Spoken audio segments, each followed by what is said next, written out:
जेवण करताना ताटात केस आला तर सावधान मित्रांनो. नमस्कार. श्री स्वामी समर्थ. असतील शेती तर जमिनीत पुरते. निरोगी जीवन जगायचे असेल तर या दृष्टीला तोंड करून या दिशेला तोंड करून जेवण करावे, नाहीतर रोग पाठीशी लागतात आणि विनाकारण दवाखान्यांमध्ये पैसा खर्च होतो. त्यामुळे जेवण करताना जर तुम्ही या दिशेला तोंड करून जेवण केले तर तुम्हाला आरोग्याची प्राप्ती होते आणि निरोगी आयुष्य जगता येते. तसेच जेवण करताना जेवणामध्ये केस आला तर आपल्या ताटामध्ये जर केस आला तर आपण नेहमीच केस बाजूला काढतो आणि तेच जेवण परत आपण खातो. परंतु वास्तुशास्त्रानुसार तसेच ज्योतिषशास्त्रानुसार ताटामध्ये केस येणे यामागचे कारण सांगितले आहे, ज्यामुळे आपल्याला येणाऱ्या अडचणींचे आणि त्या परिस्थितीचे काही शुभ संकेत देत असतात. त्यामुळे ते संकेत कोणते? जेवताना ताटामध्ये केस आला तर आपण काय करावे, असे जेवण खावे की नाही, याबद्दल संपूर्ण माहिती आजच्या या व्हिडिओमध्ये जाणून घेणार आहोत. त्यामुळे हा व्हिडिओ शेवटपर्यंत नक्की पहा, कुठेही स्किप करू नका. त्याआधी तुम्ही जर नवीन असाल चॅनलवरती तर चॅनलला सबस्क्राईब करा आणि या व्हिडिओला एक लाईक करून जास्तीत जास्त लोकांना हा व्हिडिओ शेअर करा. तसेच कमेंट बॉक्समध्ये जय श्री स्वामी समर्थ, जय माता लक्ष्मी नक्की लिहा. माता लक्ष्मी तुमच्या घरी आपण समाधानाचे 4 घास पोटात घडावेत यासाठी खूप मेहनत करून अन्न ग्रहण करतो. पण कधी कधी आपण जेवायला बसलो की ताटामध्ये केस येतो. मग आपण तो केस काढून टाकतो आणि तो केस बाजूला करून पुन्हा तेच जेवण करतो किंवा दुसऱ्या ताटात काढून घेतो, नंतर जेवण करतो. आपण म्हणतो घरात केस विंचरल्यामुळे ताटामध्ये चुकून केस आला असेल. परंतु आपण जर लक्ष दिले तर नेहमी घरातील एका व्यक्तीच्या ताटामध्ये केस येत असतो. मग असे का होते? म्हणजे हा कशाचा संकेत असतो? तर ती व्यक्ती आजारी पडणार आहे याचा संकेत असतो. त्या व्यक्तीची तब्येत अचानक बिघडू शकते. काही वेळेस आपण जेवण करत असलो आणि आपल्या ताटात चुकून कोणाचा पाय लागला तर ते जेवण दारिद्र्य अंधार असते. असे जेवण कधीही करू नये. पाय लागलेले जेवण खाल्लेस आपल्या जीवनामध्ये दारिद्र्यता येते. तसेच जर आपण जेवण करत असलो आणि ताटाला कोणी ओलांडले तर असे जेवण देखील कधीही खाऊ नये. कधीही ते पक्ष्यांना टाकावे असे जेवण खाऊ नये, कारण ते जेवण खाल्ल्याने ते भोजन मानले जात नाही, ज्यामुळे आपलं मन आणि ते जेवण दोन्ही अशुद्ध होतं. शास्त्रानुसार या व्यक्तीने नेहमी पूर्व किंवा उत्तर दिशेला तोंड करून अन्न खावे. असे केल्याने व्यक्तीसाठी अन्न अधिक फायदेशीर होते. त्याचबरोबर दक्षिण दिशेला चाललेले अन्न भूताचे मानले जाते आणि पश्चिम दिशेला खाल्लेले अन्न रोग वाढवते. जेवण करताना सुरुवातीचा घास पूर्वजांच्या नामाने बाजूला काढून ठेवावा. शेवटी तो घास परत ताटात ठेवून द्यावा. ताट बेसिंगमध्ये ठेवू शकता. एकाच ठिकाणी बसून पोटभर जेवण करावे. जेवण करताना वारंवार उठबस केल्याने धनाचा नाश होतो. टाकून दिलेले अन्न पुन्हा खाऊ नये, त्यामुळे आयुष्य कमी होते. भुकेपेक्षा जास्त घेऊ नये. कोणालाही उष्टे जेवण खाऊ घालू नये आणि कोणाचेही जेवण आपण स्वतः उष्टे खाऊ नये. खरकट्या तोंडाने कुठेही जाऊ नये. म्हणजेच काहीही खाल्ले तरी थोडेच का होईना पाणी प्यावे. जेवण शांत आणि आनंदी मनाने करावे. जेवणात काही कमतरता असल्यास अशा जेवणाला नावे ठेवू नये. पती व पत्नी जर का एकाच ताटात जेवत असतील तर ते अशुभ असते, म्हणजे मद्यपान करणाऱ्यासारखे आहे.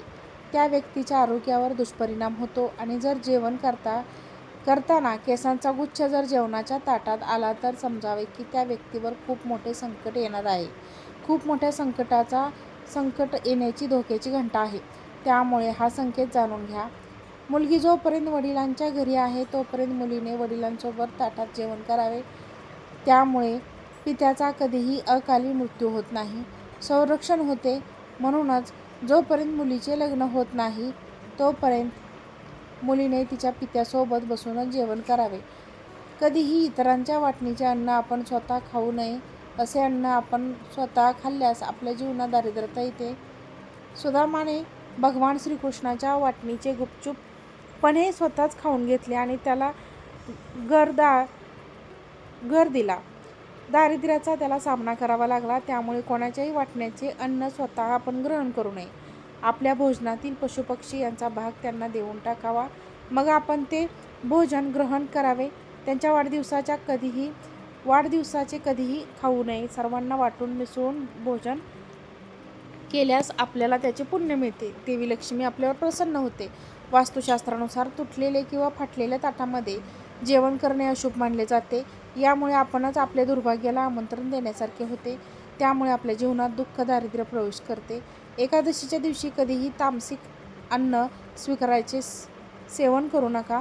एकादशीच्या दिवशी अन्न सेवन करण्याचे उत्तर दिशेला मुख करून जेवण केल्यास सन्मान आणि पूर्व दिशेला मुख करून जेवण केल्यास प्रसिद्धी मिळते.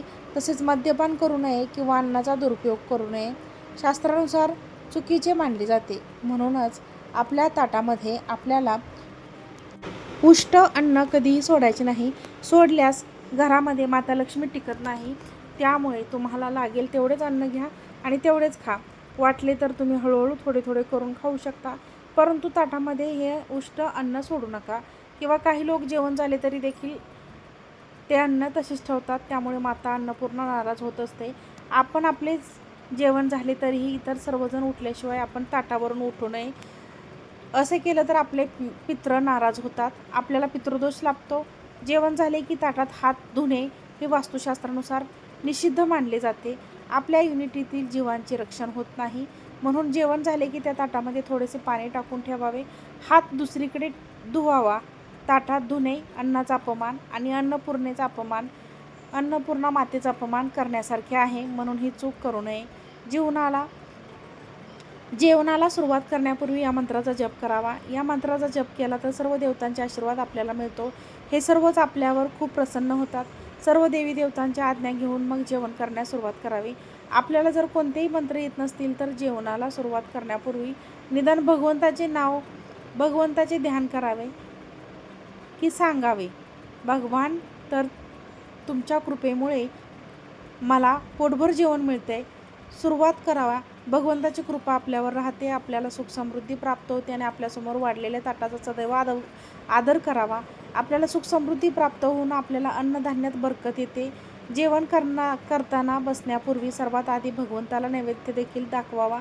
म्हणजे ते अन्न न राहता त्याचा प्रसाद बनतो आणि प्रसाद ग्रहण केल्याने आपल्याला कधीच कोणत्याही गोष्टीची कमतरता जाणवत नाही. भगवंतांना न चुकता दररोज नैवेद्य दाखवावा. आपल्या घरात अन्नधान्याची बरकत होते. घरात कधीही अन्नधान्याची कमतरता जाणवत नाही. बिछाणावर बसून कधीही जेवण करू नये. यामुळे त्या व्यक्तीला कितीतरी रोगांचा सामना करावा लागतो. असे म्हणतात की बिछाण्यावर बसून जेवण करण्याची वेळ येते. नेहमी जमिनीवर बसून आसन टाकून त्यावर बसून जेवण करावे. जेवण करताना कधीही चप्पल घालू नये. जेवण करताना कधीही कोणाला उठवू नये. यामुळे जीवनामध्ये दुर्भाग्य येते. जेवण करताना घरातील कर्ता पुरुष अथवा कर्ती स्त्री जर जेवण करत असेल तर इतर चिंताजनक विषयावर चर्चा करू नये किंवा त्यांना नाराज करू नये. सुरुवातीला त्यांना शांत चित्ताने जेवण करून द्यावे. त्यानंतर अशा गोष्टींवर बोलावे. जेवण करताना त्यांना अपव्यय आणू नये. हा माहितीपूर्ण व्हिडिओ तुम्हाला आवडला असेल तर व्हिडिओला लाईक करा, चॅनलला सबस्क्राईब करा, हा व्हिडिओ शेअर करा. आजचा व्हिडिओ पाहिल्याबद्दल धन्यवाद. श्री स्वामी समर्थ.